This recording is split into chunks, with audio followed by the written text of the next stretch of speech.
Hello friends, welcome to my YouTube channel VIP Gyan. आज की video में हम बात करेंगे कूलम्ब्स लॉ के बारे में। कूलम्ब्स लॉ के बारे में मैं आज आपको फुली डिस्क्राइब दूंगा कि क्या होता है कूलम्ब्स लॉ। तो चलिए स्टार्ट करते हैं। फर्स्ट ऑफ ऑल हम देखते हैं इसकी definition. The force of interaction between any two point charges is directly proportional to the product of the charges and inversely proportional to the square of the distance between them.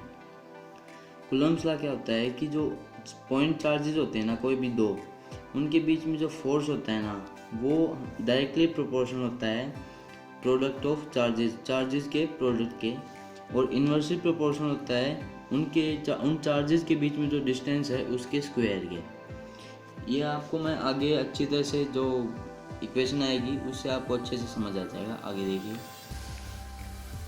Suppose to point charges Q1 and Q2। मान लीजिए कि कोई भी दो point charges हैं Q1 और Q2 are separated in vacuum by a distance R। ये vacuum में हैं और किसी इनके बीच में जो सेपरेशन है, जो डिस्टेंस है, वो R है। ठीक है, अकॉर्डिंग टू कूलम्ब्स लॉ, हमने जो डेफिनेशन में पढ़ा था, अब वो एक्सप्रेशन यहाँ पर आ रहा है। Force is directly proportional to Q1 into Q2 upon R square. R square क्या है? यहाँ पे डिस्टेंस है, डिस्टेंस का स्क्वायर, और ये प्रोडक्ट है चार्जेस का। सो F is equal to K Q1 into Q2 upon R square. अब यहाँ पे के क्यों रखा है? इस साइन को हटाने के लिए हमें पता है कोई भी कांस्टेंट रखना ज़रूरी होता है, तो यहाँ पे हमने के कांस्टेंट रखा है। यहाँ पर के क्या है? इलेक्ट्रोस्टैटिक फोर्स कांस्टेंट है। ठीक है, सो वैल्यू ऑफ के depends on nature of medium separating the charges and on the system of units. जो के की वैल्यू होती है ना, वो जो चार्जेस को जो मीडियम सेपरेट कर रहा है ना, उसके नेचर के ऊपर डिपेंड करती है और यूनिट्स के सिस्टम के ऊपर डिपेंड करती है। When charges are situated in free space, air या वैक्यूम, जब हम चार्जेस को फ्री स्पेस में रखते हैं, एयर या वैक्यूम में रखते हैं, तो के की वैल्यू एसआई वैल्यू क्या होती है? 9 into 10⁹ newton metre square coulomb inverse square. ठीक है, ये इसकी के की वैल्यू होती है। अब क्या है? K is equal to 1/4 pi epsilon naught. ये के की हम इक्वेशन के रूप में बात करें तो उसमें इसकी ये वैल्यू होती है। यहाँ पर इसको बोलते हैं हम एप्सिलॉन। ये देखिए, यहाँ पर मैंने लिख भी रखा है एप्सिलॉन। इस वर्ड को हम यूज़ करते हैं इस एक्सप्रेशन में, epsilon, where epsilon naught is called absolute electrical permittivity of free space। इस एप्सिलॉन नोट को हम क्या बोलते हैं? Absolute electrical permittivity free space की। ठीक है, आगे देखते हैं। यहाँ पर हमने बात की थी फोर्स के बारे में, तो फोर्स हमने पढ़ा था के into Q1 into Q2 upon R square. तो वहाँ पर हमने के की वैल्यू देखी थी 1/4 पाई एप्सिलॉन नोट, तो उस के की वैल्यू हमने इस एक्सप्रेशन में पुट कर दी है। सो फोर्स क्या हो जाएगा? 1/4 pi epsilon naught Q1 into Q2 upon R square. अब यहाँ पर वैल्यू एप्सिलॉन नोट की वैल्यू क्या है? 8.85 into 10⁻⁻12 coulomb square newton inverse metre inverse. ठीक है, इनवर्स स्क्वायर, ये वैल्यू होती है एप्सिलॉन नोट की इस एक्सप्रेशन में। अब बात करते हैं Coulomb's law in vector form के बारे में, कि वेक्टर फॉर्म में कूलम्ब्स लॉ को हम कैसे डिफाइन करते हैं। सो ये डायग्राम है, इसको मैं आपको साथ साथ समझाऊंगा और एक्सप्रेशन भी समझाऊंगा। We have force is equal to K Q1 into Q2 upon R square. ये हमारा बेसिक फॉर्मूला है। सो इसमें क्या है? R1 क्या है? OA है, और OA क्या है? मतलब R1 क्या है? Position vector of charge Q1। यहाँ पर R1 है, ये Q1 चार्ज है, इसका पोजीशन वेक्टर है, इसकी डायरेक्शन डिफाइन कर रहा है और उसकी पोजीशन डिफाइन कर रहा है R1। अब R2 क्या है? OB ये है, इसकी पोजीशन वेक्टर क्या है? Position vector of charge Q2। ये Q2 चार्ज का पोजीशन वेक्टर है, Q2 चार्ज यहाँ पर है, तो इसकी पोजीशन डिफाइन कर रहा है। आगे देखते हैं, vector leading from Q1 to Q2 is. अब जो वेक्टर है वो Q1 से Q2 तक क्या है? मतलब Q1 Q2 क्या है? Q1 ये है, Q2 ये है। अब यहाँ से लेकर यहाँ तक आप वेक्टर फॉर्म में डिफाइन करेंगे तो कैसे करेंगे? वो होगा AB is equal to R12 vector. ये मैंने यहाँ पर भी लिख रखा है और यहाँ पर भी लिख रखा है। सो Q1 से लेकर Q2 तक वेक्टर क्या होगा? R12 वेक्टर होगा। और अगर हम जिस प्लेस तक जाते हैं ना तो उसकी वैल्यू हमें पता है हाई होती है, तो इसमें R2 मतलब R2 होगा वो बड़ा होगा, तो हमने R2 में से R1 माइनस किया है। Vector leading from Q2 to Q1, अब Q2 से Q1 की वेक्टर फॉर्म क्या होगी, इसके ऑपोजिट क्या होगा, R12 था R21 हो गया, R2 माइनस R1 है, R1 माइनस R2 होगा। ठीक है, आगे देखते हैं। As direction of a vector specified by a unit vector along the vector, किसी भी वेक्टर की डायरेक्शन मतलब किसी भी वेक्टर की डायरेक्शन स्पेसिफाइड होती है किससे, यूनिट वेक्टर से किसी भी वेक्टर के साथ। ठीक है, तो यहाँ पर हम देखेंगे R12 कैप, इस साइन को हम कैप बोलते हैं, is equal to R12 vector upon R12। So यहाँ पर कैप हमने क्यों यूज़ किया है, क्योंकि इस साइन को हम तब यूज़ करते हैं जब किसी भी वेक्टर की हमें डायरेक्शन स्पेसिफाई करनी हो।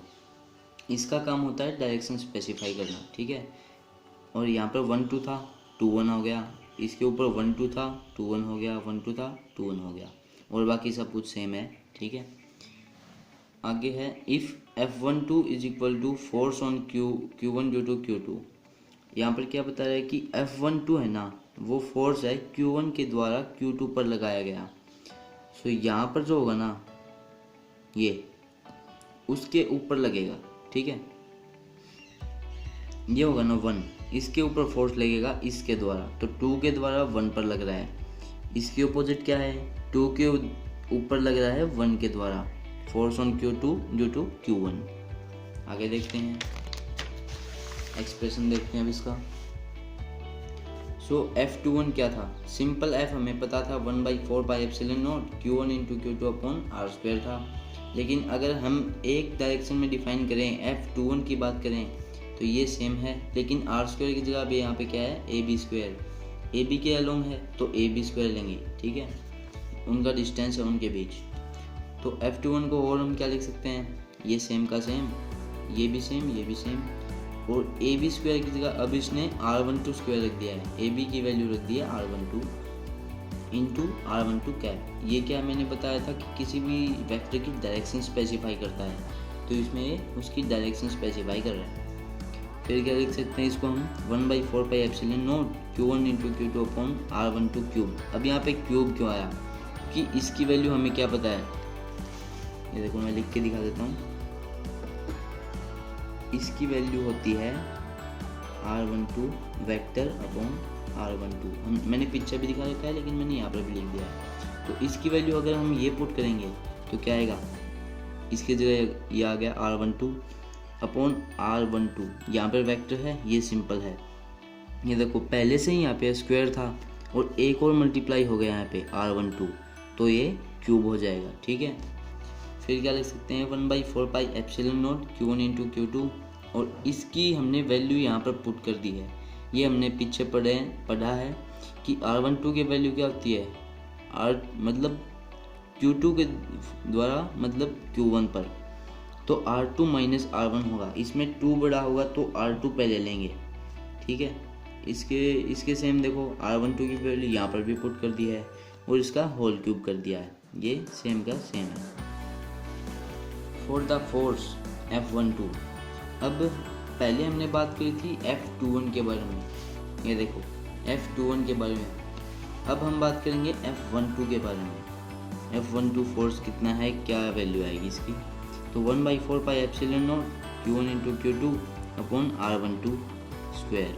ये R12² उनके बीच में वो AB जो थी ना उसकी वैल्यू है, और यहाँ पर ये उसका वेक्टर है, तो इसकी वैल्यू कितनी आ जाएगी, -F21। इसका मतलब क्या है, जो F12 फोर्स है वो F21 फोर्स के ऑपोजिट है और इक्वल है। इक्वल का साइन इसका मतलब इक्वल तो है ही, लेकिन माइनस का साइन क्या डिफाइन करता है कि ऑपोजिट भी है। माइनस का साइन कहीं पे भी आप इस टाइप के एक्सप्रेशन में मिल जाए ना, तो उसका मतलब है कि वो ऑपोजिट भी है। Therefore force on Q1 and Q2 is equal and opposite. इसमें क्या हमने देखा था कि Q1 और Q2 के ऊपर जो फोर्स लग रहा है ना, ये देखो F12 और F21, ये इक्वल एंड ऑपोजिट है। F12 Q1 की वजह से है, मतलब Q1 के ऊपर है, और F21 Q2 के ऊपर है। सो ये इक्वल भी है और ऑपोजिट भी है, माइनस का साइन है तो। So it obeys Newton's third law of motion. जो एक कूलम्ब्स लॉ है ना, ये न्यूटन्स का थर्ड लॉ ऑफ मोशन है, वो भी फॉलो करता है, ओबे करता है। तो इसका मेन मोटिव क्या था इस एक्सप्रेशन का, कि जो F12 होता है वो हमेशा इक्वल और अपोजिट होता है उसके दूसरे फोर्स के ऊपर, F21 के ऊपर। ठीक है, तो आई होप इस वीडियो में आपको सब कुछ समझ आया होगा, जो मैंने समझाया अच्छे से आया होगा। So thanks for watching my video.